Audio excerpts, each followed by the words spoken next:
Alright, I'm almost done here comparing the Harry Potter books to the movies. I'm Charizard for the win. Let's get started with six Harry Potter and the Half-Blood Prince.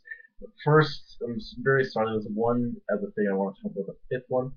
There's this really cool part at the end where Dumbledore fights Voldemort. Sounds awesome, and we do get a really cool fight scene in the movie. But it's what I feel it's mostly Voldemort attacking Dumbledore and Dumbledore defending it with something that blocks his attack. And which is okay. There is some cool magic stuff that we get to see. It's a lot more exciting in the book. Not really exciting, but more interest, more just cooler to see. Would be cooler to see. Basically, in the book we see Dumbledore is just not even trying to fight Voldemort, but Voldemort's freaking out, and he's like trying to kill him. He's shooting a Cadaver at him. Dumbledore's just like gets something to like block it, and then like Fox the Phoenix comes in and just takes a hit and burns up and dies and comes back in a second. I think that was cool. You see things like that where Voldemort is literally trying to kill Dumbledore, and Dumbledore barely notices it. He's just kind of slowly walking towards him, talking to Voldemort, being like, "Dude, you gotta stop." Like, I don't remember exactly what he's talking about. But he's just like talking him down, and Voldemort's like freaking out, and it's really cool to see.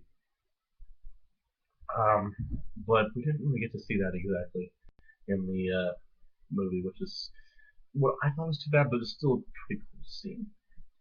Okay, now to the Half Blood Prince. This one is not bad. I don't know. There's some weirder stuff in this one. This is yeah, because keep in mind this one is right before the seventh one, which is the epic finale. So this is leading up to that. So there's a lot more exciting stuff that happens. There's a couple things that make this one. Now that I think about it. Okay, so we one of the we get the half blood. Right. So they go to get to the new potion teacher. Because Snape is now the defense against the dark arts teacher, which we don't get to see, which is just disappointing. One of the cool things he teaches them is how to do spells without saying the spell. That's why later in the movie we see them go without like shooting spells with their wands without saying what it is, just shooting stuff. Because all the other ones they have to say Expelliarmus or whatever. They don't just shoot randomness. But now they can do that, and it's kind of cool. Uh, and that's why we see that later. One of the things, uh, yeah. So this is like stuff we didn't get to see, which yeah, it is a long book. So there's obviously be some stuff cut, but I say don't cut that. That was cool. And Snape is a defense against the dark arts teacher. Come on, like that's that's they talked about that in earlier movies. That's one of the things that he's always wanted to do, and now he gets to do it. We got to see it, but we don't get to see it in the movie. It's like disappointing. Um, so a lot of the cool stuff is we get to see, or we get to hear about Voldemort's past. They see memories of him. Now there's quite a few in the book, but they only show like three or four in the movie. I think is okay. Um, some style. It's not really stylish, but I don't know. There's some problems I have with those. The first one we see is when Dumbledore first meets Voldemort as a kid, young Tom Riddle. He's gonna bring him towards Hogwarts, and it's just it's kind of like oh, it's just like just this regular wizard kid that Dumbledore didn't really think much of at the time. Just like yeah, it's just a regular wizard kid. Nothing. He's not going to turn out to be a Dark Lord or anything like that. Not a thing world type thing. But it shows almost basically what little kids should be. Just regular kid, except he's obviously different because he can use magic and stuff.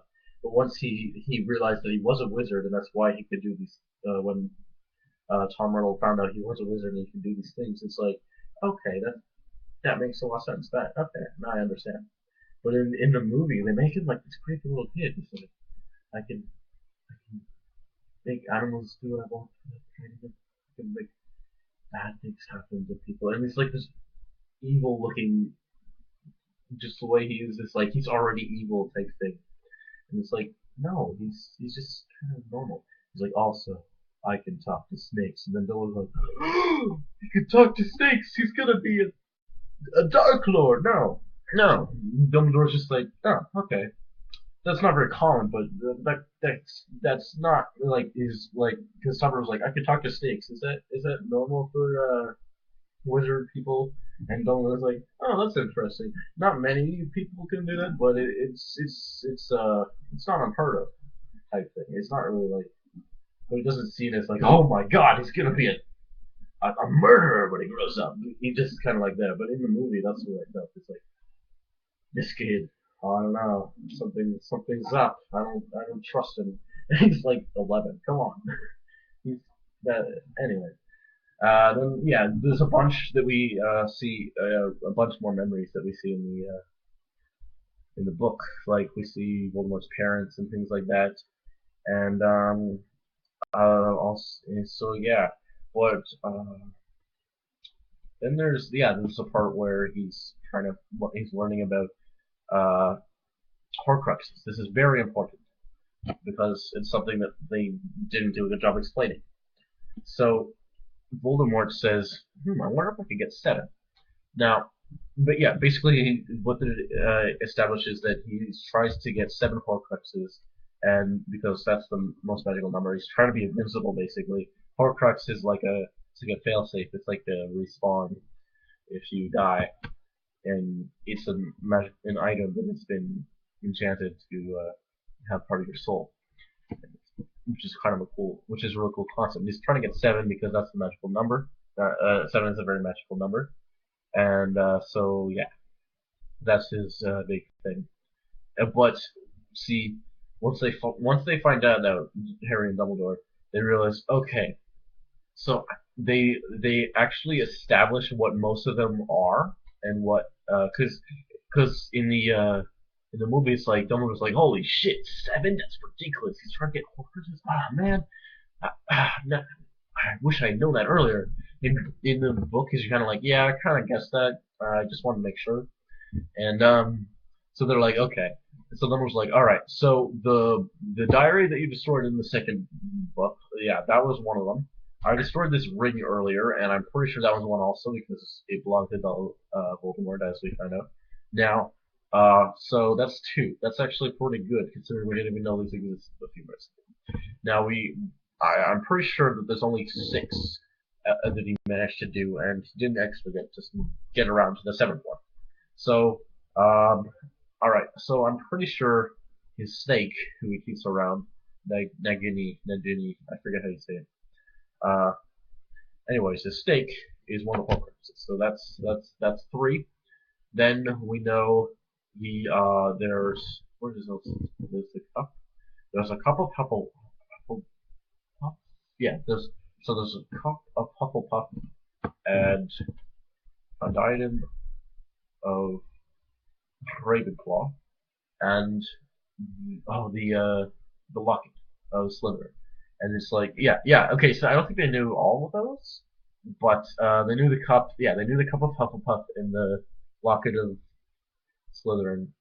So that's 5. And then they're like, okay. So then, and he was trying to get what they think he was trying to get one of an item from each of the founding members of Hogwarts because that's something very personal to him. So we got so this is important, very important. So we got the diary because that was personally important to him. The ring, which is a family heirloom. His pet snake, a cup of Hufflepuff, thing of Slytherin, and locket of Slytherin, and then what do you call it? Yeah, that's exactly right. They didn't know. Something from Ravenclaw or Gryffindor. They didn't think he got to the 7th one.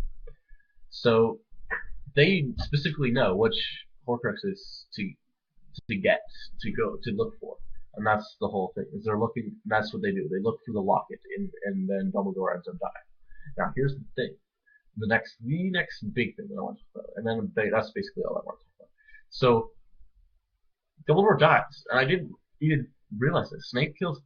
It's like, whoa, but I didn't think it was like that. I thought, oh, he's probably fine.